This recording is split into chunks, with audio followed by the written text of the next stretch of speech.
All right, gentlemen, it's Masterclass for Men time again. This time we're covering the highly requested and I must say overdue topic of building and expanding your social circle. And if you're listening to this podcast within just a few days of its release, it will be held this coming Wednesday, the 28th of February, 2025 at 8 p.m. Eastern Standard Time. That's GMT -4 for you guys who are abroad. So what are we going to cover in this class? Well, not only how to meet more women, and do so without really ever having to concern yourself with cold approaching ever again, unless you really want to. But we're also going to cover the truly frustrating situation that a lot of men encounter of really not having an easy time making friends with other dudes. I mean, it can get awkward really quickly if you just cold approach other guys wanting to be friends with them. How do men make friends? How do men interact once they become friends? What's the care and feeding of a friendship with another guy so that, if he gets in a relationship or moves away or has a different priority in life, you guys will still be friends? All that will be covered, as well as how to build business relationships through networking, which is also very important. And yes, of course, I'm going to show you new and evolved ways to access the kind of high-end social circles that you most want to be part of. All of these secrets will be revealed in full in this month's Masterclass for Men called Build and Expand Your Social Circle. Don't miss out, guys. This is your one big chance to solve this big sticking point that a lot of guys suffer through in one event that covers everything. Build and expand your social circle. This month's Masterclass for Men, this coming Wednesday, the 28th of February, 2025, at 8 p.m. Eastern Time. That's GMT -4. Get your tickets before they're sold out. I'm anticipating this is going to be a very popular masterclass. Go to mountaintoppodcast.com/masterclass to get your ticket. That's mountaintoppodcast.com/masterclass. And now, sit back, relax, and enjoy this wonderful podcast with my new friend, Navy SEAL Marty Strong.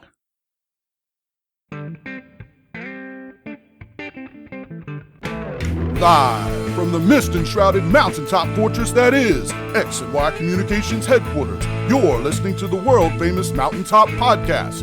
And now, here's your host, Scot McKay. All right, how's it going, gentlemen? Welcome to yet another episode of the world-famous Mountaintop Podcast. As always, I'm your host, Scot McKay from X and Y Communications.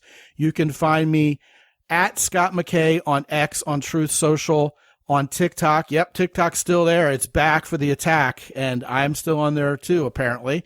And, of course, on YouTube, I'm at Real Scot McKay on both Instagram and on Threads, although I hardly ever use the latter. But if you want to make friends there, go for it.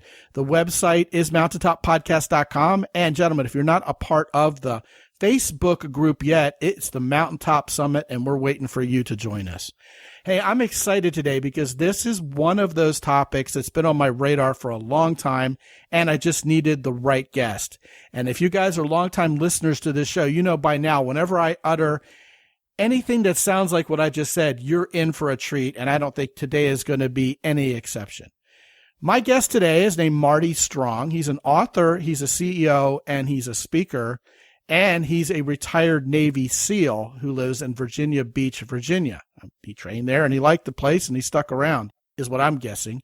And he's the author of 3 books. They are called Be Nimble, How the Creative Navy SEAL Mindset Wins on the Battlefield and in Business, Be Visionary, Strategic Leadership in the Age of Optimization, and his newest one, Be Different, How Navy SEALs and Entrepreneurs Bend, Break, and ignore the rules to get results.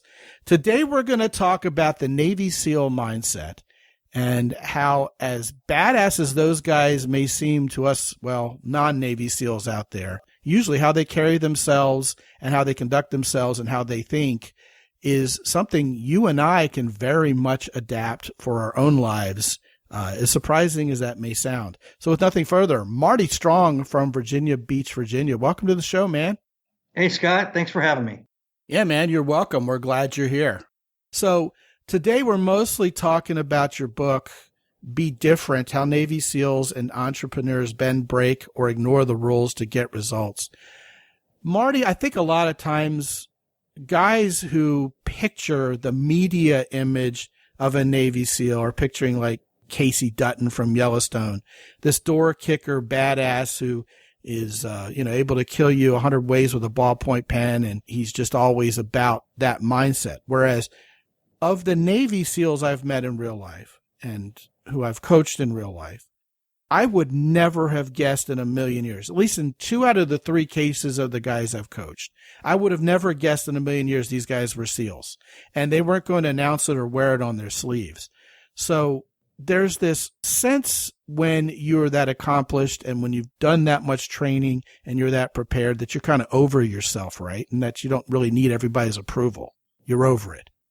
Yeah, I think so. I mean, part of it is you start out, I think the thing of kind of comparison with sports, let's say you're a really good athlete and you're in the 8th or 9th grade and you're the best athlete on the field for the next 4 or 5 years. But as you're getting into college, you're in the top 30% of the team. And if you try to go into the NFL, you wouldn't be picked up. So you start to realize as you get more training and more exposure to the reality of being a SEAL and more requirements are levied on you and more technical and tactical elements of the job are required of you, you go from feeling like, hey, I graduated this badass course and I'm one of several hundred in the class that made it through, to, hey, I'm not the badass in the building. I'm not even one of the top 10 badasses in the building, because the better you get and the smarter you get, the more you realize who you're up against and what the competitor looks like. And it humbles you, and it actually makes you a little paranoid, and it causes you to spend a lot of time figuring out, how do I get better? How do I get as good as those people out there that are better at me in the game? So the humility comes later. You start off like any kind of punk young person with a chip on your shoulder. But the longer you stay in the SEAL teams, and probably all special operations, the more you start to realize, I'm not all that, and there's always somebody in the bar that can kick my ass.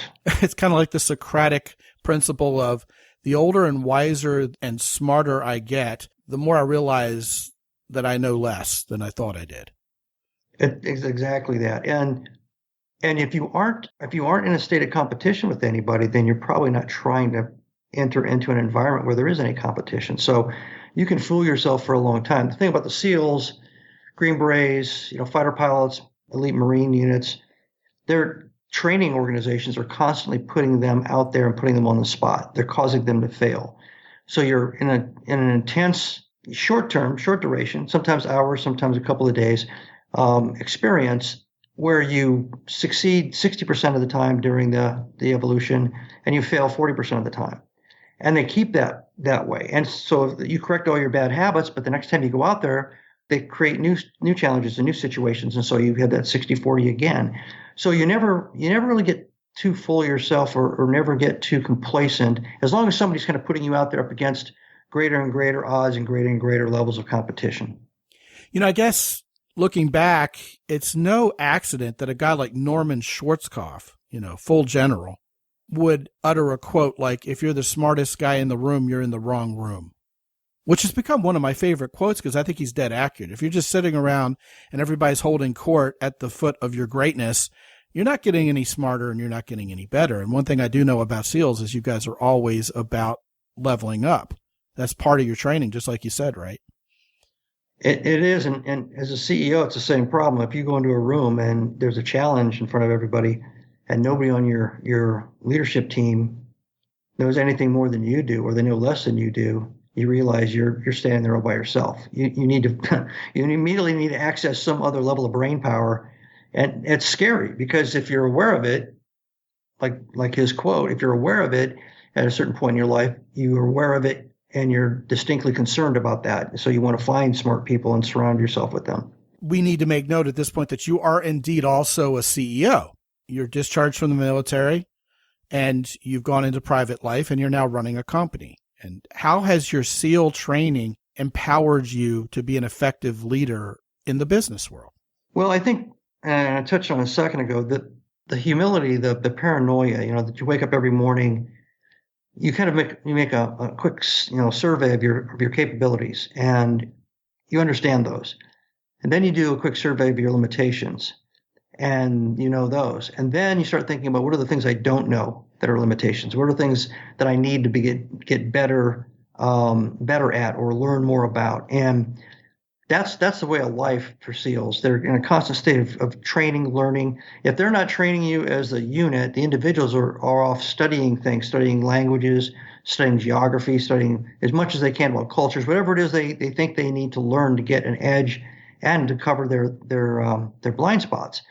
Well, if you come into the commercial world with an attitude like that, you're probably not going to get surprised as much as the average person, because you walk in as a CEO, and I've been a CEO for 14 years now. So as a program manager, a director, and then a president and COO before that, I would come into the room and essentially, back to the Schwarzkopf quote, what do we know? What do we don't know? And who here has some, background or experience and can explain to me what's happening and what we should be doing? And that right there tells you in a nutshell how you convey a Navy SEAL mindset to challenges and problem solving. And then what we talked about before, do the people in the room have answers for those questions? And you sit back and you listen instead of coming in and dictating. It's, the caricature of a military leader is they come into the room and they give orders, which assumes that they also know the answers. And it's probably not reality in most military organizations. It's absolutely the opposite of that in special operations. You are the dumbest guy in the room. You walk in, and if you have 10 Navy SEALs, on average, they've got anywhere from 6 to 8 years of technical experience in areas you'll never see. You didn't go to the schools. And so you basically open it up and you facilitate problem solving and you facilitate getting to a solution. The military principle that I'm reminded of there is you need to know how to take orders before you can give orders. So in order to be an effective leader, you have to understand the nature of following before you can ever affect leadership, right? Correct, because every leader is usually a follower of some other leader. Yeah, I think that follows naturally.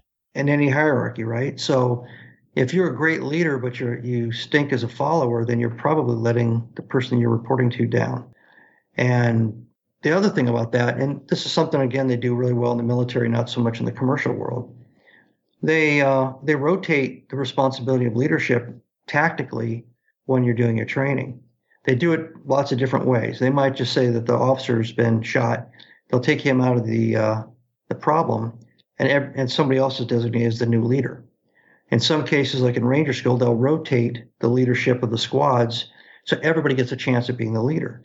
And that creates empathy in the leadership and in the followership, because everybody's been on the hot spot. Everybody's seen it from two different angles, and you're a lot better follower for it because you understand the pressures that are on that person in charge. And as a person in charge, you suddenly realize how much everybody's counting on the person in charge to do the right thing and make the right call. So it's a good way to do it. It's done as a matter of fact in the military, and I've rarely run into anybody out in the commercial world, and I've been out here for a long time, that actually did that with their senior leadership, with middle leadership, try to get them to understand each other and create that empathetic bond and that empathetic kind of perspective. Or in crisis, the leader gets sick, doesn't show up. Who's the number two person? Do they know how to lead, or they were never taught or never given any opportunities to learn how to lead? Well, indeed, this rotation of leadership you're talking about is an element of Hell Week and BUDS training, right? With the boats. They rotate the guys who are in charge of making sure that their team finishes, right? Well, it's funny and I spent, after 8 years of SEAL, I went to Coronado and was the number two guy in charge of the first phase of SEAL training, which is where Hell Week and all the selection really happens. So I spent 2 years watching that objectively from the sideline and being responsible for the choreographed schedules and events and all that. There's a problem with leadership in that particular circumstance, because most of the officers that show up at BUDS have never been leaders. They've never been gone through a leadership school or anything. They're about as good as the enlisted guys at doing the leadership job. And if you know that when they're coming in, you don't immediately assume that they're going to act like some seasoned war leader and everybody's going to follow their lead. What you end up with is you end up natural leaders, and you get a conflict because you have some 19-year-old kid who has charisma and charm and seems to have an eye for the right path to the solution and maybe is articulate. And all they have to do is open their mouth a couple of times and all the guys look to them because they just want to survive. They don't really care about the rank structure. They just want to survive. And if that 19-year-old kid has got a better solution than what that ensign or Lieutenant JG's come up with, they're going to start following the 19-year-old kid. So that's great.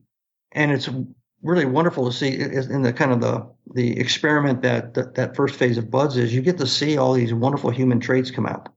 And it has nothing to do with rank or whether you went to 4 years of college. It doesn't matter what degree you had. And I mean, Naval Academy guys didn't know anything more than anybody else. They went to an engineering school or whatever for 4 years. So we make an artificial leadership structure. We put these boat crews, and you put an officer in charge of the boat crew. Unless we've run out of officers, then you take the senior enlisted guy and put him in charge. And so there's one person in charge of 6 people.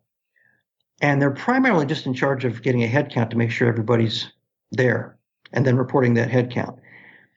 And we did it that way in the first part of the training and the second phase of training because we want them to focus on the training and not so much focus on the leadership aspect because they don't know how to do it. And especially the officers, they might quit just because they're failing at doing something we're asking them to do. I think this is different from, like, say, the Marine Corps and the Army, who start off right off the bat. The officers are in charge. The officers are put under pressure to perform as leaders and to execute, and they're scored based on that. The SEALs don't do that in the beginning. In the third phase, when they get into land warfare, demolitions, and weapons training, then the officers suddenly are now planners. And we teach them how to plan at a very basic level. And everybody gets to learn the same thing. Everybody's in the same classroom. And as they go through the intermediate school after SEAL training and then later to advanced schools, the officers are groomed and taught incrementally, step by step to a higher and higher standard. But the enlisted guys are trained in the same classes in the same way. That's why in the United States Navy, the insignia that officers and sailors wear, if they're, say, a ship-trained professional, for enlisted, it's a kind of a pewter-colored device, and for officers, it's gold. But in the SEALs, it's gold for both the officers and the enlisted because they go through the same experience. How about that? You're talking about this kind of refinement by fire. We're going to train you up and prepare you to be your best. And yet, something very key you said a couple minutes ago, Marty, was you'll get this 19-year-old kid who has charm and charisma. You have no way of knowing this, but I just ran a master class for these guys just weeks ago on being charming and being charismatic. And although they're related concepts, they're very different. Charm to me is the art of making people like you and want more of you, whereas charisma adds on that layer of being influential. People want to follow you. They want to even be like you. And here you go. Even in a situation where quite literally everyone is a badass, that charisma and that charm rises to the top. It's not the strongest guy. It's not the most handsome guy. It's not the guy who can withstand cold water better than anybody else over the week, whatever. The guy who's charming and charismatic is a natural leader and will naturally attract others to follow what he's doing. You kind of implied he may not even have to be the smartest or the guy with the most tactical knowledge. He's just naturally charming and charismatic and becomes someone that you guys in leadership positions kind of pick out as a face in the crowd. That guy's got leadership potential. Am I onto something there? You are. And it's, the Israeli Defense Forces are more merit-based in how they advance people. And they look for these kinds of traits in enlisted performance.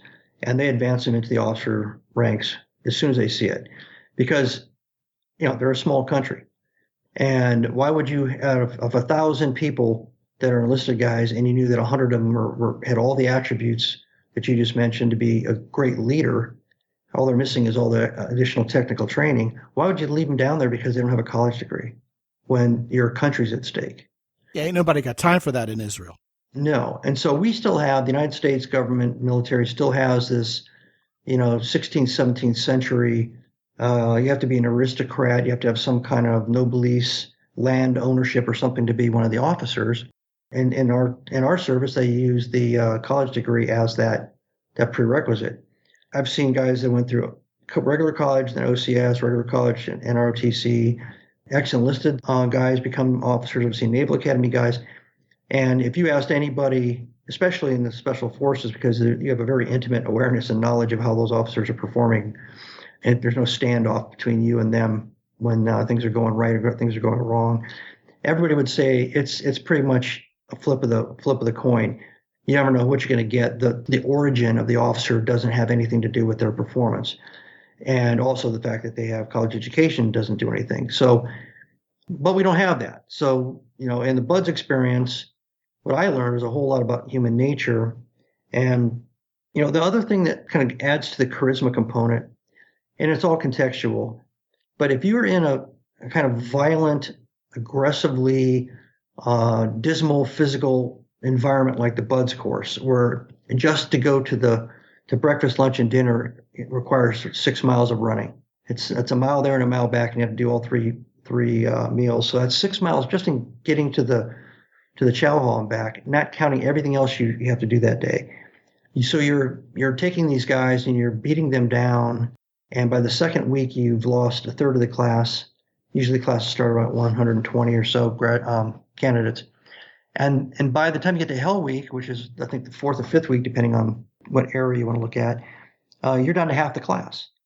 So my class started with 126, and we were down to 60 on the first day of Hell Week. So the week that everybody focuses on, you've already lost half the class.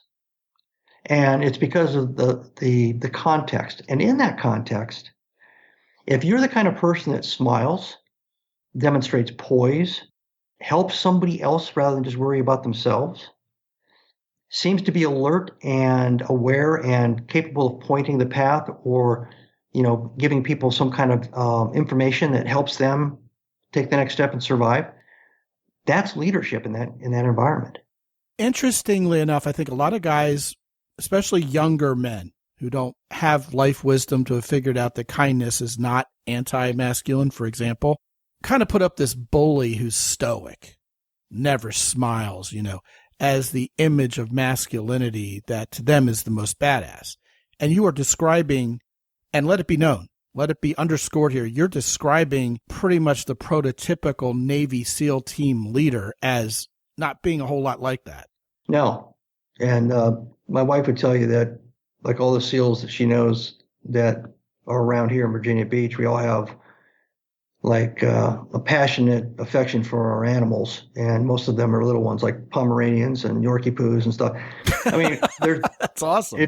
You have to have a capacity for kindness, because not just of your fellow being, but you have to be able to forgive yourself. Because as I mentioned earlier, BUDS, you're failing a lot more than the 60-40 relationship that in advanced training you see all the time. But that term failing forward, you're failing forward, but you're learning, you're getting stronger. You see it like you're going into a ring as a professional boxer. And if you get your butt kicked, you come out and your coach tells you why you got your butt kicked. And then they create a corrective action plan. You go and you train, you go back in. And if you don't get your butt kicked as bad, or you don't get your butt kicked at all, then you've accomplished the learning curve. And then they bring in somebody who's a little bit better than that last guy.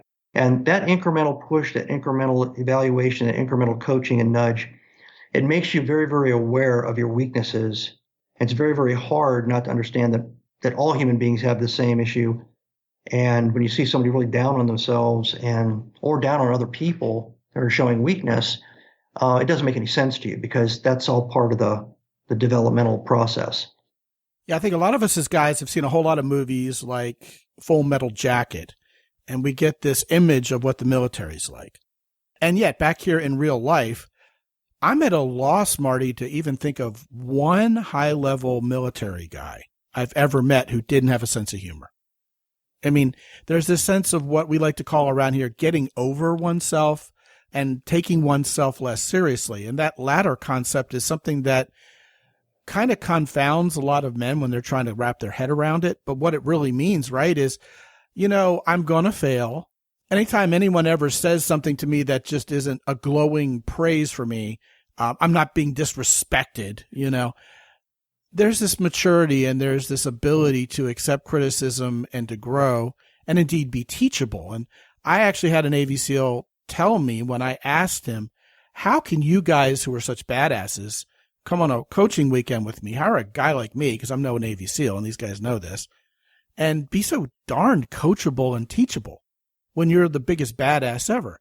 And what one guy told me was, well, I don't need you to be a Navy SEAL. I'm already that guy. But part of our training as teams guys is we're not only killing machines and fighting machines. I mean, that's the stereotype. We're information gathering machines. So our training is such that the more we know, the more curiosity we have, the more we're observant, the more information we absorb like a sponge, the more powerful we are. And being powerful is the name of the game here. You don't want to be weaker. And so one guy put it very bluntly, I've come here to visit with you, Scott, over the weekend because I feel the need to up-level being better with women. You're the guy who has that information, so it's kind of like the Highlander. I came here this weekend and I sapped every bit of power you have in this area and took it for myself. And I can't do that by bragging or, taking the lead. So that little bit of humility, which is something you talk about in your books, causes me to leave this weekend with more power. And I compared that in my imagination to all these guys who were beating their chests and bragging and trying to put other people down and, fight to the top of the pack and try to lead and try to impress upon other people how cool they are. And I just realized they're never going to get any more powerful that way. It's all smoke and mirrors. And it changed my life to have that retired Navy SEAL guy tell me that, because now I kind of bask in the quiet notion of when I shut up and listen, I'm learning. And when I admit that I don't have all the answers, or when I admit that, hey, I got some training to learn, or this person's a bigger, better badass at this particular thing than I am, and I need to shut up and absorb it, I'm going to leave that experience more powerful than less powerful. And certainly that flies in the face of conventional wisdom amongst men in this world. And indeed, it flies in the face of conventional wisdom for a lot of business leaders, right? Yeah, but if you think about it, Napoleon Hill was on top of the same process. You go out and you shake hands with everybody that's executing at the level you want to execute at, and you sit at their knee and you ask them questions and you ask them how until you've absorbed everything that they can possibly deliver to you. And then you find the next person and the next person. And you have to humble yourself to do that. But not, when you humble yourself, or I said earlier, feeling paranoid, it doesn't mean you're demeaning yourself. It doesn't mean you're in a depressed state. The paranoia is what keeps you hungry. Waking up in the morning and saying, as a business person, that company across the street is trying to eat my lunch. And what if he stayed up 2 hours later last night to figure out a way to eat my lunch? What did I do? Did I watch a football game? So am I behind the power curve? And it's an intellectual thing. It's not an emotional kind of a thing. But what it does is it sets you up. The paranoia sets you up for what other people observe as humility, because you do go and try to find people and you say, I'm not good at this. I heard you're really good at this. I'd like to be good at this. What do I have to do? And sometimes it's a level thing. You get really good. You learn from a particular person until you've got to their level. You practice whatever they preached, and then you look for the next level. And sometimes you just wanted to get a certain amount of information in a certain area, and you've got enough that you feel like you're competent enough, and you kind of shut that door and you go to the next door of uncertainty, or an area that you want to gain knowledge in. And it's a fun thing to do. It's a fun thing, I think, because you're never satisfied, but you're also never bored. You're constantly evolving. Your brain is evolving. Your creativity is evolving. The way your outlook about humanity, about society, about organizations, everything you can think of. Your opinion about goal setting, your opinion about bonusing, behaviors. Yeah, all these things are constantly evolving if you're constantly evolving. And you may never achieve perfect wisdom, but you are moving in that direction. And it doesn't stop the day you got your high school you graduated high school. It doesn't stop the day you graduated college. And for SEALs, it doesn't stop the day you take the uniform off. I've always sort of imagined that perhaps the worst character flaw we can have as men, or as women, as human beings indeed, is not being teachable and not being coachable. Because if you're stubborn in your notion that I know everything I need to know and I don't have to find out anything else, I don't have to grow, then you're therefore stuck with all your other character flaws and areas of potential growth that aren't ever going to happen for the rest of your life, you know? Yeah. And not everybody's perfect, and not all SEALs adapt to this right off the bat. When I first showed up at SEAL Team 2, I was about 18 and a half years old. And being a new guy, I wasn't going to go to a lot of high-speed schools yet. And I heard, kind of through the grapevine, that the way to learn is to find out somebody who's really good at something and go and ask if they'll kind of mentor you or tutor you.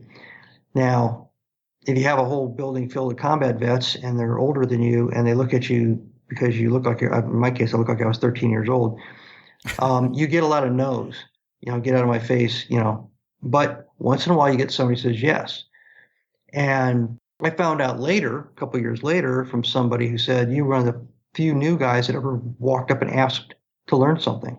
They're either too intimidated or they're too arrogant, which didn't make sense to me because I figured, well, if you're a new guy, how can you be arrogant? I think it's more the intimidating element of it. But that was a nice thing to hear. But eventually, if you're going to stay in the profession, we were all forced into that behavior. So, yeah, I think you have to be open to it. You have to be open to being both hungry and humble, and then all you have to do is try to seek out the right tutors, right mentors. I would argue that a shockingly high percentage of arrogant people really are newbies. I mean, relatively speaking, the Dunning-Kruger effect is strong in most guys who are that under-evolved to think they're better than everybody else. It's like the opposite of Socrates. You know what I mean? Yeah, arrogance is probably the wrong. I would say this is an over-reliance on past victories. I do a lot of work with transitioning veterans, mostly SEALs, and a lot of them are senior. They're senior officers or senior enlisted, top rank in the enlisted ranks, and they have very storied careers. They've got all the medals, they got all that stuff, and so you can imagine, you basically, especially now with all the movies and all the rest of the stuff that feeds their ego. The day you say, okay, I'm getting out, I'm retiring, or I'm just getting out, then you're like, what am I going to do on the outside? And they all start freaking out because if they think they're great at being a SEAL or being a fighter pilot, what are they going to do on the outside? It's not going to be the same job. And they take two different paths. They either freak out and then realize they better learn something in an area they want to go be involved in, and they better start learning immediately. That's the healthy path. Or they kind of double down on, well, I am who I am, and I am at the stature that I am, and I'm getting paid what I'm getting paid. And so it's going to be a horizontal transition when I get out. So if I'm a senior officer, I'm going to get a job at the corner office and people are going to be reporting to me. And then that doesn't happen. So one of my presentations to them is called Thank You for Your Service. And it's kind of a snarky title because what I'm basically telling them is I draw the comparison that, you're the high school quarterback was in three different sports and you're lettered in all three sports. And so you got medals and trophies and everything. And you were a great high school athlete. And now you're not. Would you walk around every day with pictures of those trophies and those medals and just live your life being that person and saying this qualifies me for whatever happens after high school? You'd never do that. But nobody can take that achievement away from you. But that achievement was in the context of high school. Same thing in the military. That achievement, that particular kind of achievement, was in the context of your career. Thank you for your service. Now let's look at the rest of your life. And it's a little bit of a slap in the face for some of them. But then a lot of them say that they suddenly are snapped out of that kind of lethargy where they were just kind of floating and hadn't come to the point where they realized they had to be an apprentice to whatever new industry or profession they wanted to get into. Well, one would think that a Navy SEAL would understand that's life. I mean, more perhaps than anybody else. I mean, my kids are BMX racers, which is largely a kid's sport. And we know children personally who peaked at age 8. 2-time world champion. Now they're bored at this. They're going to move on to something else. And my wife and I kind of shrug our shoulders, look at each other and go, how's this kid going to top that someday? What will they ever accomplish as an adult that beats being a 2-time world champion at a sport? But the truth of the matter is life goes on, kind of like John Cougar Mellencamp said, long after the thrill of living is gone. You're not going to be a SEAL forever. You're not going to be the center for an NBA team after age 40 for sure. You got to go out and do something else. Are you going to sell insurance? Are you going to do something more exciting than that? Great, but you're not going to be in the public eye and be this badass forever. You've got to do something with the rest of your life. You accomplish that goal. Now you need a new purpose, and it's got to be fulfilling to you in some way. And I applaud the fact that you're helping these guys go out and find that. Something that comes to mind when you're talking about business, and we do want to talk about relationships with women as a SEAL too before we close. So fair warning on that. Okay. But, this occurred to me about 10 minutes ago when you were talking about the business world. There's a cult of personality around certain CEOs, like Jack Welch and Elon Musk and, guys like that, Jeff Bezos, guys who are real wealthy, guys who write books, guys who are really well-spoken. Certainly Steve Jobs, who was an arrogant SOB, but he also loved the public eye. But you know what? When you start rattling off names of CEOs from Fortune 500 companies, you're going to run out real quick.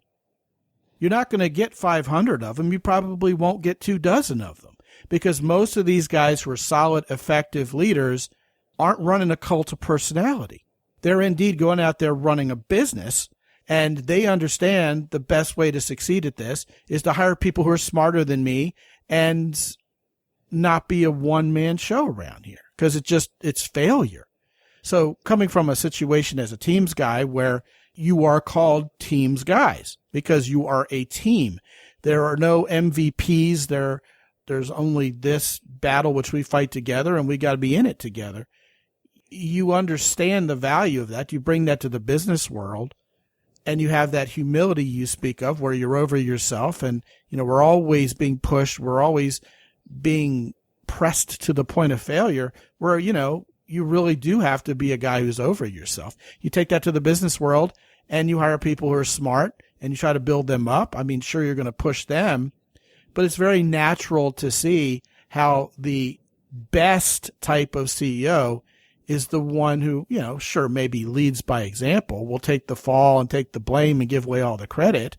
All that's well and good, but it's really about not being so weak or intimidated by the gifts of others that you will go ahead and put a team together of people who are smarter and better than you are, because you'll succeed as a team. It seems so obvious when it's thrown on the table like that. I appreciate that.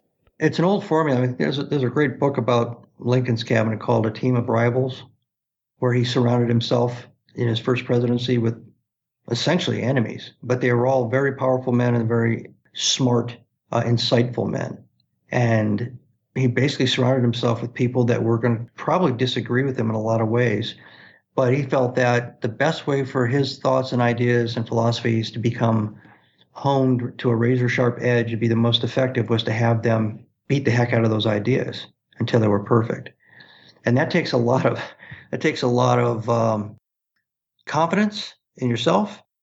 That's the word I would have thought of, and humility. And knowledge in your own behavior and your own character traits, that you're not going to react negatively to their input, because it's probably going to be forceful and it's probably going to be against your thoughts, which they were most of the time. The other thing that's kind of missing in the conversation here is that people that are in high-speed military jobs, fighter pilots, Marines, SEALs, Green Berets, they are practicing, besides all the other things we were talking about, they're also practicing risk-taking. And you can surround yourself with a room of people that are really smart and come up with great ideas and give you the solution. But I'll tell you that maybe 10% of the people in the room are willing to take the risk to act on the idea that they helped contribute to create. And when you get to the Fortune 100, Fortune 50, Fortune 500 CEOs, they get to that level because they've demonstrated they're comfortable with risk taking, and they understand how to see risk as opportunity, and they're deft at maintaining the status quo if it's successful or healthy, or correcting it and getting it to a healthy mode, while at the same time either dodging a threat or aiming for an opportunity on the horizon. And that's something that is a mindset issue. But I know your business is about dating, and there's the philosophy that if you walked into a bar and there's 20 women, if you only went to the one woman that you thought looked like the high school cheerleader you always wanted to date, and you walk up there and she shoots you down, you're done. So you only took a chance. You only committed yourself to 1/20th of the opportunities in the room. You can change those odds by just having a different level of confidence and maybe deciding who you're going to go ask to dance or who you're going to ask out using a different set of parameters. And then suddenly you find yourself doing a lot better. It's all about the head game, and it's all about all the things we've been talking about. Yeah, there's not a whole lot of mental resilience that's going to come out of a participation trophy culture. You know, if you've been handed everything on a silver platter and everything is a good job and there's no room to grow, then you're going to wake up as an adult one day and go, well, I mean, how do I navigate this? It just isn't going to make much sense. I love your example of walking into a bar and there's 20 women. You talk to one of them, she shoots you down and you're done for the night. And I'm going to throw perhaps a curveball question at you, but I am going to greatly enjoy hearing your answer, whatever it is. How come it is, Marty, that I've known so many guys who have been in combat? I mean, when I lived in Yuma, there were guys who had done tours in Iraq back in the early 90s, Desert Storm, military officers, guys like that. And they are total wimps when it comes time to grab their balls, approach a woman and talk to her. Where's the disconnect there? It's that untaught unknown. It's the area that it's like the leadership thing we were talking about before. To expect somebody to walk in and you say, well, they're successful at football and they got a 4-year degree, or they went to the Naval Academy and they got halfway through the SEAL training. So they must be great at everything. They must be confident and assertive in every aspect of human endeavor. And that's not the case. That's fascinating. You're just the kid you were. If you were very comfortable in high school, you're probably very comfortable in college, or very comfortable later on in life with approaching strangers and talking to them, and not getting intimidated by an attractive woman, or not getting emotionally upset if there's a brush off or a pushback. And like everything else, you go through the training, right? 60-40 rule. 60% of the exercise, you got it right. The other 40% you didn't. You have to go someplace, lick your wounds and say, okay, what do I got to do to improve? But it's a different angle. This is part of that thing I was telling you about with, thank you for your service.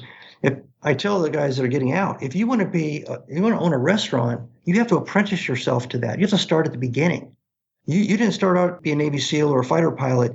They didn't give you a jet to fly on the second day you put a uniform on. You were an idiot.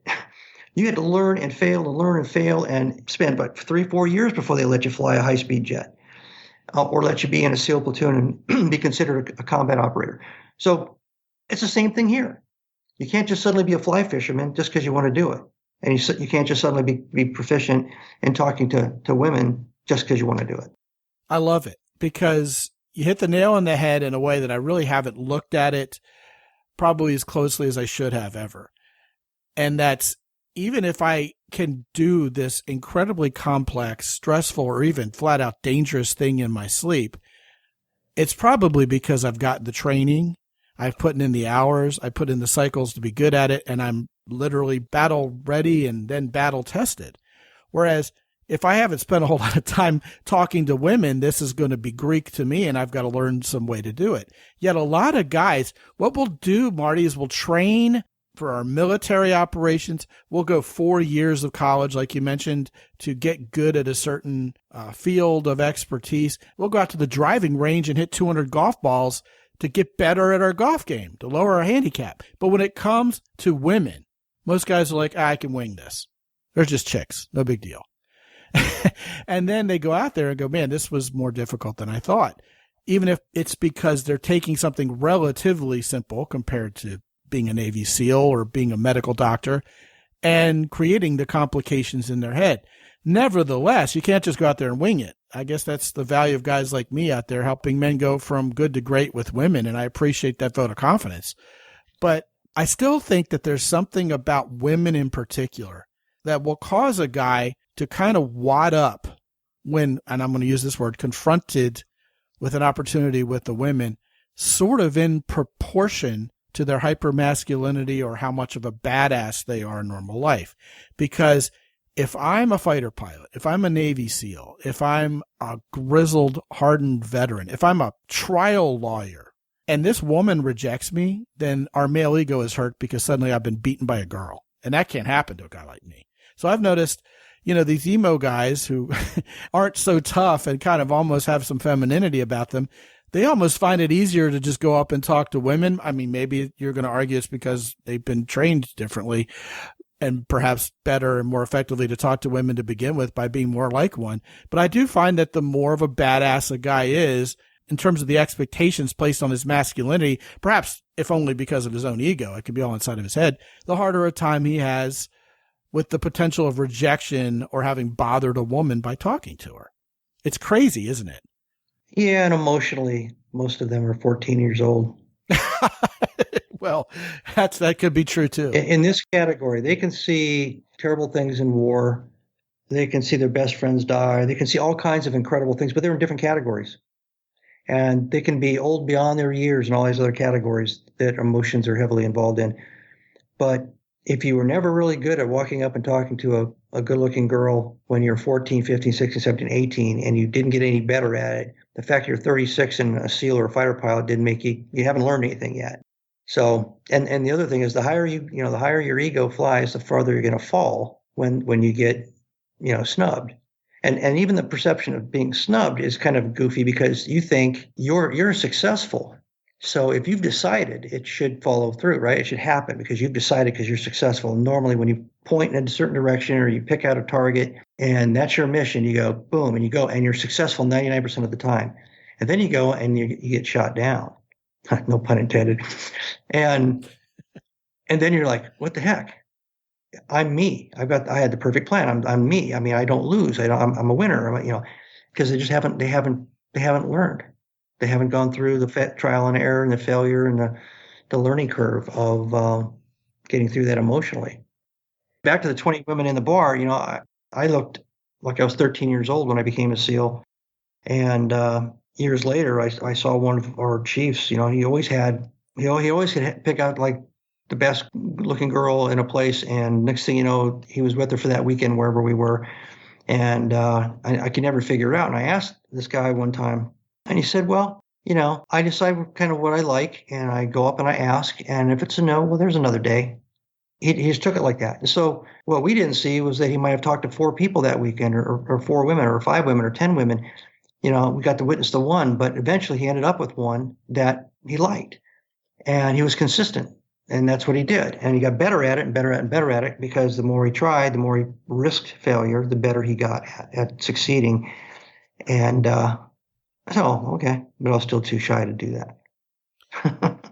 Yeah, also, if you're kind of not so much sure, or you don't have a big brother or a dad who's going to show you the ropes, and you get through high school not having a whole lot of experience with girls, and, you can blame it on prolonged adolescence, or my parents made me bury my face in a book, or whatever. Once you go to the military, you will be trained for what you have to do as a military guy. And then once you're discharged from the military, you still don't have any experience with women, just like you said. And the psychological factor that creeps in there is, well, now here I am, 26, 28 years old. I am a fighting machine. I have combat experience. I'm trained to do communications as a career. But as far as being successful with women, no one ever taught me. I never had the experience. And not only that, but it has been so long. And, your human biological hormones are raging here too. You would like to have sex, and, you would like to be sexually successful with women, even if you haven't been, and it's kind of raging within you. But since you've been that way since you're 12 and you've never seen any results from it, there is this too good to be true factor that creeps in. Like, well, you know what? It's been so long since I've even been able to sniff any success at all with women. Maybe that's for other guys. It's just not going to be for me. It's not something I can attain. So because you have that interim in the military and being trained for something completely different, that weird mindset can even creep up on you. It's just, it gets to be insidious. And I don't think what I'm talking about is at all unique to military guys. I think you can go off to college, or you can go to the Peace Corps or something like that, and you're still left with zero experience at age 18 with women. And by the time you come back, it just seems so far away that you would ever, I don't know, even see a girl naked, that it just seems like, well, I can do all these badass things, but that's something for some other guy. Yeah. But it is just like anything else. If you take the time to go get the training, get the experience, and you start building your confidence, you're going to find you can do this just like your dad and your granddad and literally every other Homo sapien you descended from did before you. Yes. Practice tends to make perfect. I wanted to learn how to play golf, and I was shooting probably like a 94 regular, and I wanted to really learn how to play golf. And a guy who was a Nike Tour guy who's just on the edge of going pro as a college athlete and after college. And I was really frustrated, and he just looked at me and he said, "Let me ask you a question. So how many rounds did you shoot out of a gun to become proficient when you were a SEAL?" I said, "Proficient? Well, you mean proficient at the highest level of the test?" And he goes, "Yeah, what was the highest level?" And I said, pre-stressing, running like a mile and a half with full combat gear on, body armor and everything, getting to a range, doing pre-stress curls, pull-ups, bench press, and then running down to the kill house, hitting the kill house with a gas mask on in low light, and hitting all the targets, double tapped in the forehead with a 50-cent piece group. He goes, "Yeah, that." And I said, "Probably around 6,000 to 7,000 rounds a year." "Okay. So do you want to become a professional golfer?" I said, "Well, no." And he goes, "Do you want to be really good?" I said, "Yeah." And he goes, "Well, then you better be on the range 4 days a week and be playing at least 2 to 3 rounds of golf every 7 days for the next year and a half, and have it all be coached with clubs that have been fitted for you. Or else, you're not going to be any good. Or you can just have fun. Be out here in the sun, just relax, and don't try to aim for that target, because you have to put in the time. You have to put in the work. You have to put in all that learning curve time, just like you did as a SEAL with those weapons."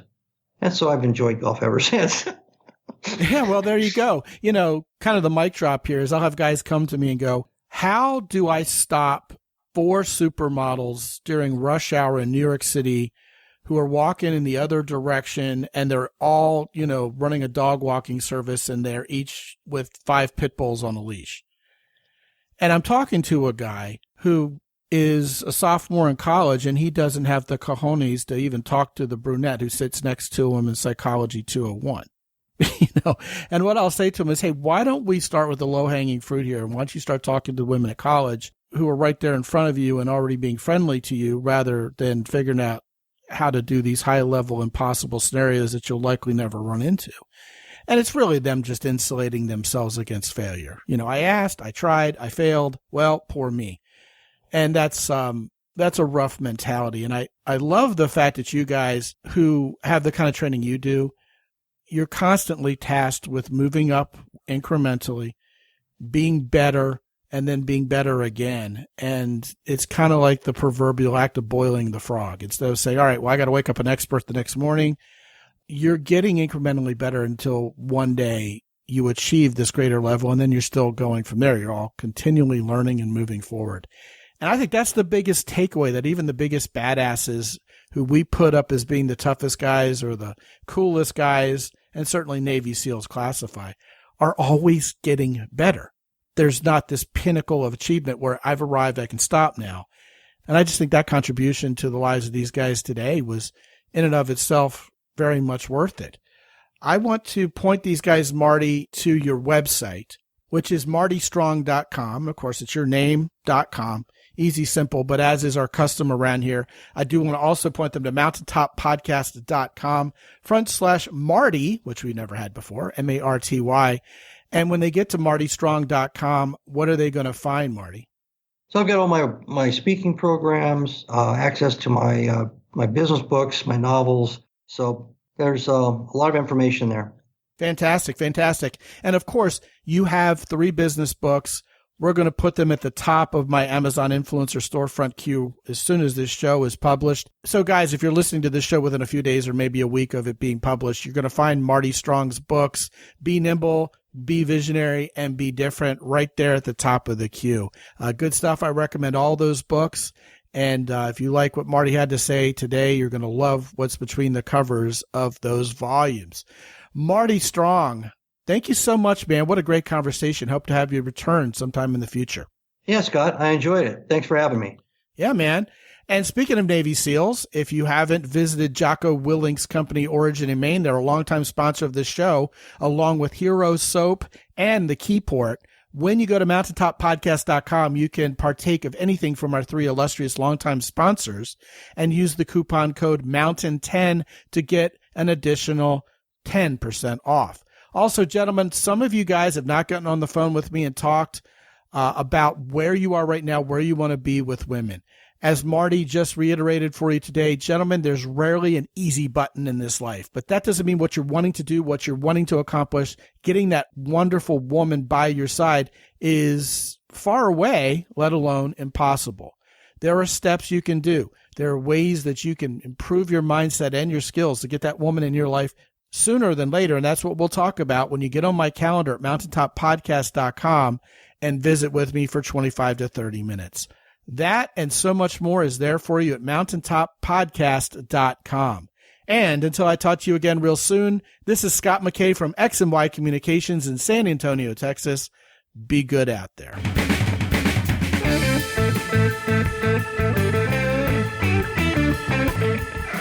The Mountaintop Podcast is produced by X&Y Communications. All rights reserved worldwide.